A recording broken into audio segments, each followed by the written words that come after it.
Εδάφιο, η ζωή και ο θάνατος έρχονται από τη γλώσσα.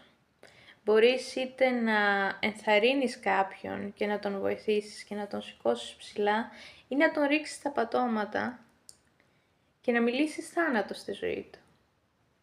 Αυτό συμβαίνει και σε εμάς. Πολλές φορές μιλάμε στον εαυτό μας τόσο άσχημα και τον ρίχνουμε κάτω και εξουσώνουμε τον εαυτό μας με τα πιο τελευταία πράγματα που υπάρχουν. Α, είμαι αυτό, α, είμαι εκείνο, α, είμαι τ' άλλο.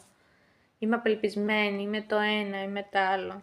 Αν είσαι όντως και ψάχνεις να βρεις βοήθεια, πες είμαι απελπισμένη. Αν όμως το λες στον εαυτό σου ξανά και ξανά και ξανά και υποβαθμίζεις τον εαυτό σου και τον ρίχνεις κάτω στα πατώματα, αυτό ακριβώς είναι το τι θα πάρεις.